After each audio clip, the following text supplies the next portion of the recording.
Doctrine and Covenants 134 is an 1835 declaration of beliefs about government and laws. It may seem a little bit out of place with this collection of revelations, but it's something that we definitely should not skip over, because it gives us a great opportunity to practice thinking about historical context, and context matters.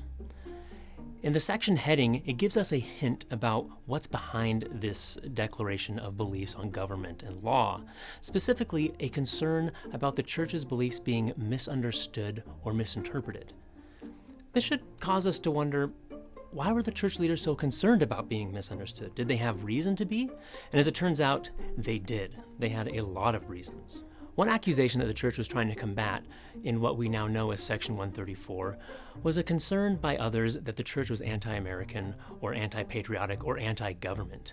This gives us some context for why this section is so full of talk of the role of government, the importance of citizens to support their government. Also, a really clear belief in a separation of church and state. This section is also full of all kinds of very patriotic, familiar American language. And I believe this language was very carefully chosen to echo the Constitution and the Declaration of Independence, things that would help the church to assert its Americanness and its support of the government. A more specific accusation that Doctrine and Covenants 134 was clearly trying to disarm was accusations coming out of Missouri that the church was trying to meddle with slavery. This is important. Just a couple years earlier, in 1833, a pair of articles were published in the church's paper, the Evening and Morning Star, which seemed to support the abolition of slavery or the migration of free blacks into what was a slave state. For surrounding residents, this was clearly a concern and seemed to underscore some of their existing suspicions of the church whose membership was largely northern in origin.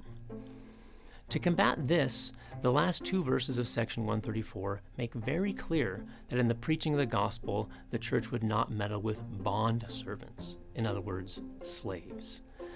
This kind of language is very clearly trying to smooth over the road which would lay ahead of them as the church was in the midst, in 1835, of planning a return to Missouri, and they wanted to try to make this as smooth of a transition as possible. So why else should we care about this kind of context? Well, it reminds us that although we talk about persecution against the church largely in theological or religious terms, it's important that we remember that the social, economic, political, cultural, or other contexts are often very important in the behind-the-scenes story of why these sections are being published. They give us insight into why Joseph Smith and other church leaders were asking what questions they were asking of the Lord and how they were interpreting the answers. It's not always just religion and theology. Often politics, social issues, economics are very much at play behind the scenes.